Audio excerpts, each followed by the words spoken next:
My name is Dr. Mohamed Abdinoor. I'm a delegate at the Arts-Wise Summit, which is happening at the KWS Clubhouse in Nairobi National Park. We are here today and yesterday and having great conversations that affects our country, great conversations that affect us individually, great conversations that affect our people, and great conversations that affects the continent and our people globally. It's a great discussion that involves community voices. It involves scientists. It's a great discussion that brings about practitioners out there in the field. This is also very important coming just a few days, about 5 weeks or so, before the COP29 that's happening in Azerbaijan. So it sets the tone for what the Kenyan delegation and the African continent, and particularly Kenya being the chair of the African group of negotiators. It's an opportunity for us to discuss, to set the pace for the COP29. But I think more important also, for us as a country, it's also gives us an opportunity for us to reflect on the issues that we have had. You know, we are struggling with adverse climate shocks. We just had drought, we had El Nino in many parts of the country. We have resource-based conflicts that are happening in many parts of the country. We have serious food shortages, a lot of price fluctuations. The cost of living is rising. A lot of these things can be traced back to climate change and how we have failed to address the vagaries of climate change. Unfortunately, as a continent, as a people, we have talked about these things for many, many years. It's time that we are saying that we need to walk the talk. We need to see very practical and proactive solutions.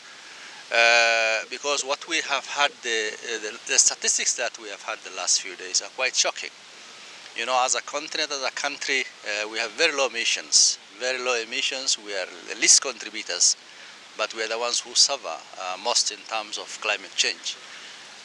So the big countries and the developed world that has very serious emissions, and people who have been the contributors in terms of climate pollution, I mean environmental pollution and emissions, are the ones who are supposed to pay back to some of these dividends. How they pay back and what we have talked about for many years in all these COPs that have been happening is still a pipe dream. So the international community and the local actors and Africa must take a position so that as a continent we get what is our rightful due. This is what the discussion is all about. There's quite a lot of research that has been shared the last 2 days and continues to be shared. There's quite a lot of community projects that have been successful, that have been displayed by organizations and the county governments. Scaling these so that we can pick lessons from some of those successful projects is also something that's very, very important.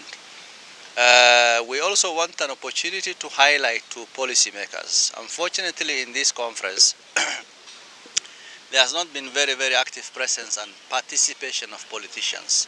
Yes, we have seen government presence, but the policymakers, members of the county assembly, the senate, and the political leadership, perhaps they are busy. They are busy with things that are not helpful to community. They have got their own issues that they are struggling with. Sometimes hatujui wamekosana wapi. We only see these things being displayed in public. But in the absence of the policymakers and the legislators, it's really worrying.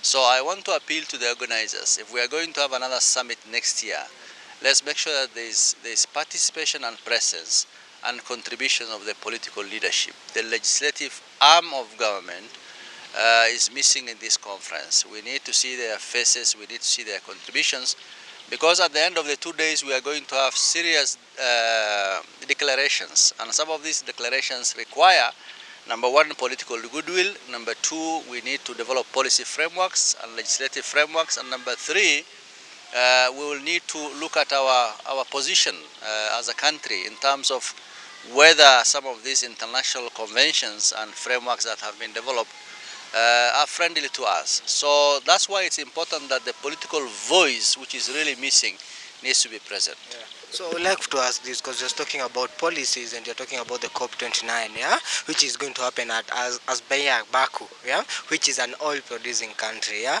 and you saw the last COP28 was also held at Dubai, which is an oil-producing country also, yeah. Do you think this COP is going to be different, considering that the last COP28 people thought that it was a mockery to Africa and to the climate-affected continents? Yeah, I mean, Azerbaijan is a very far country. Of course, the decisions of the choice of where these COPs are being held is another issue. But I think it's also an insult. It's also an insult to Africa, particularly when we say that we are the least contributors of emissions and we are the highest in terms of suffering or in terms of effects. It's very, very important that the African voice, the African position, a very concerted effort is done.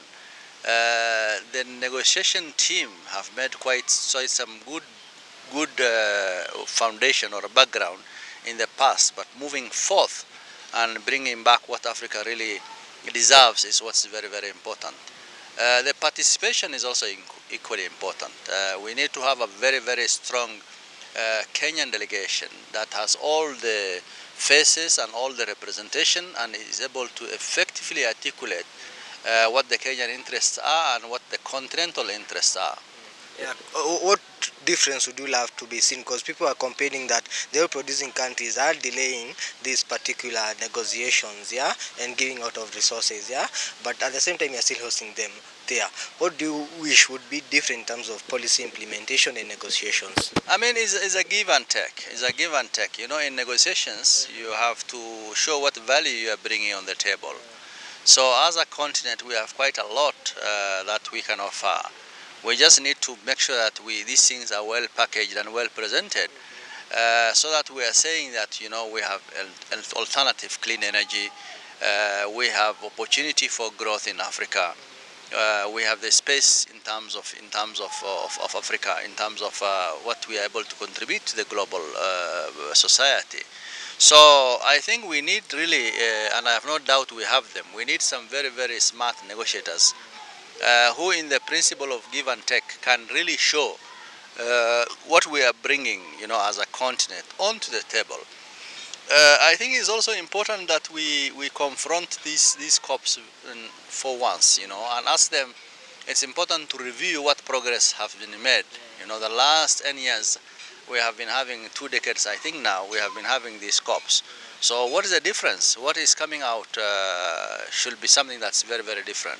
Yes. I think we should have like a progress conference, a conference only discussing the progress of the COP and No, where no, it has. I think what is important is, even when we have meetings, we always review previous minutes and pick on matters arising.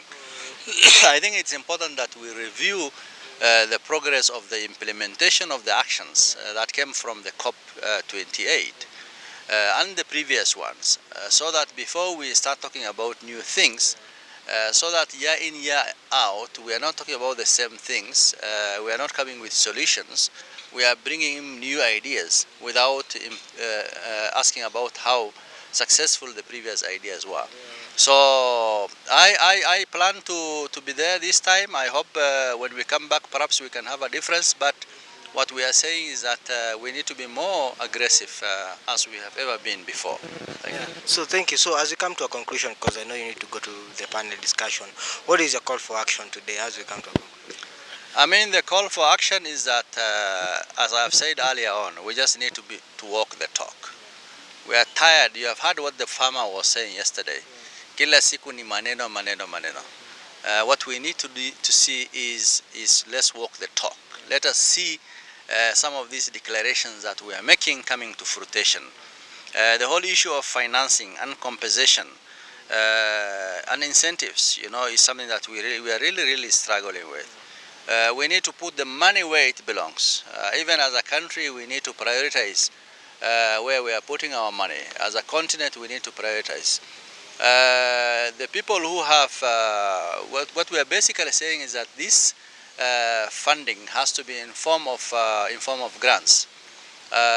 so that the African debt and the country's debt will not continuously increase. Basically, we are saying that we are not taking loans. Give us grants to implement projects. Give us programs that make a difference, so that we are saying that whatever incentives or compensations or financings that are coming are not in form of loans that will also skyrocket the already huge debts and burden that we are having as a country. Thank you so much for talking to us. You're welcome. Thank you.